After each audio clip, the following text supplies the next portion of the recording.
Yes, reka tubasuze kandi tubifurize kugubwa neza.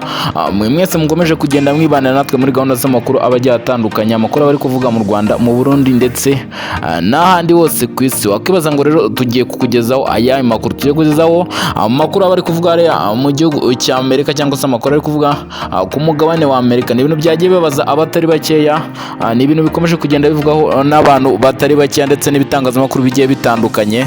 Ni ibintu byabaye ku itariki 4 Mata 2022 rwose, nibwo ibi bintu byaje kuba. Wakibaza ngo ni biki rero? Ni urupfu rw'undi munyafrika wongeye kwicwa rwose, yishwe n'umupolisi ari mu gihugu cya Amerika, yishwe n'umupolisi w'umuzungu. Uyu mwirabura rero bikaba bivuga ko ari umukongomani cyangwa se ari uwo hano hirya mu bihugu bituranye cyangwa se mu gihugu gituranye n'u Rwanda. Ni umukongomani rero w'imyaka rwose ibarirwa muri hagati ya 45 ndetse na 50. Uyu mugabo rero akaba yarajwe kwicwa ku itariki 4 Mata 2022.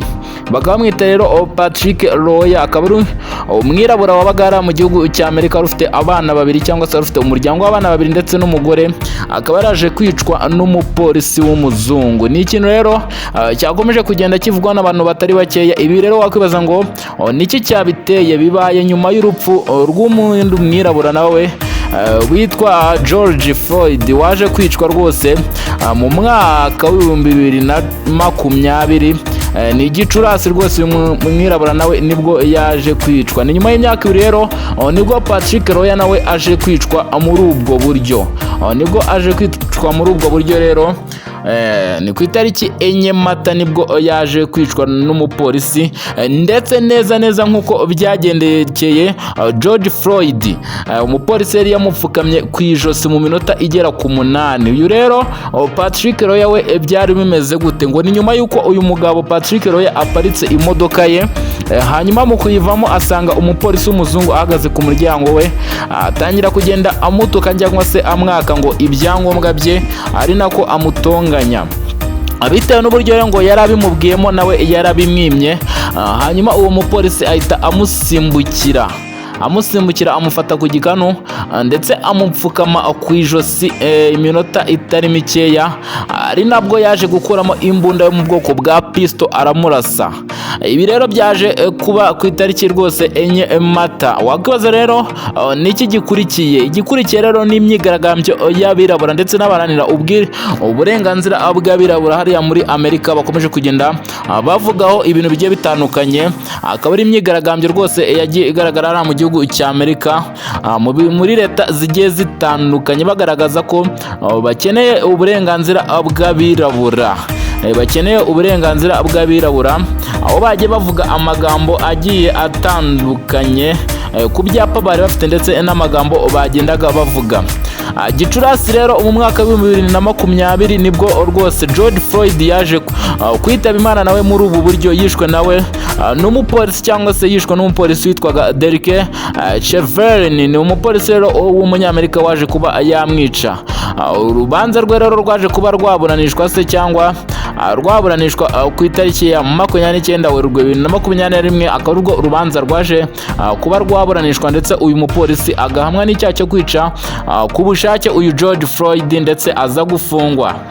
Ariho yaje kugenda ayiregura avuga ko ngo uyu mwirabura rwose ngo yaje kwicwa n'ikibazo cy'umutima, ngo yaragabwe asanganwe. Gusa urukiko rwaje kuza kumuhamisha cyangwa se kumwemeza ko rwose, cyangwa ruburanisha ruvuga ko rwose ngo uyu mugabo icyaha kimuhama.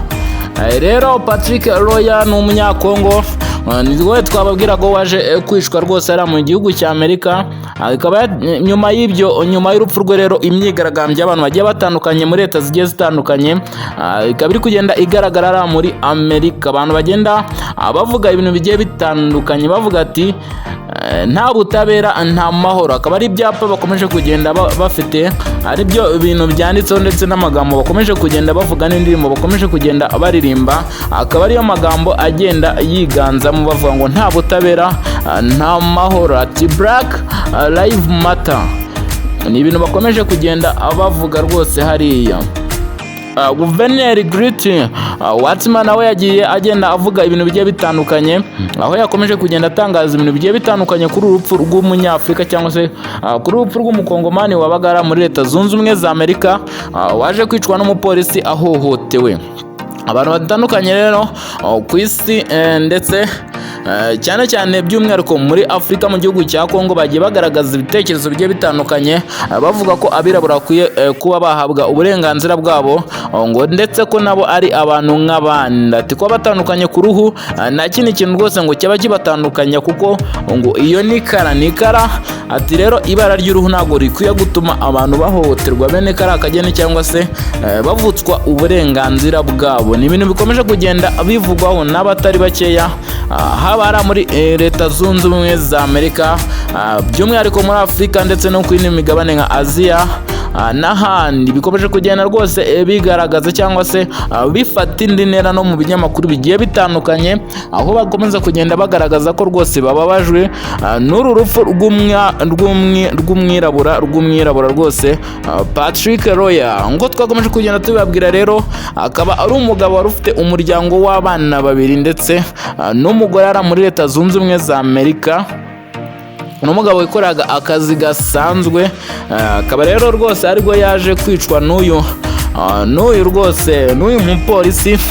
Bikomeje kugenda bivugwaho n'abantu bagiye batandukanye bagaragaza ko bababajwe nabyo, bagaragaza ko rwose ngo bababajwe nabyo ku rwego rwo hejuru, bavuga ko ibintu abanyafurika bari gukomeza kugenda bakorerwa ari ibintu bitari bikeya. Abantu rero bakomeje kugenda bagaragaza akabaro kabo, ariko ku nkuta cyangwa se ku mbuga zabo nkoranyambaga bagenda bandikaho ijambo ngo Black Lives Matter, ngo Black Lives Matter cyangwa se ngo umwirabura akwiye kubaho, ngo umwirabura akwiye kubaho, ngo nta kintu gishobora gutuma ngo umwirabura atabaho. Nuko bakomeje kugenda bavuga rero ku bijyanye n'urupfu rw'uyu mugabo Patrick Roya w'umukongomani cyangwa se umukongomani beraga mu gihugu cya Leta Zunze Ubumwe za Amerika. Ngayo nguko rero twabyo twababwiraga biri korana muri Leta Zunze Ubumwe za Amerika. Ukomeje kubikurikirana kuri Kigali Top News, ikugezaho amakuru agiye atandukanye, amakuru bari kuvuga mu myidagaduro mu Rwanda, mu Burundi ndetse n'ahandi hose ku isi. Niba utarakanda subscribe,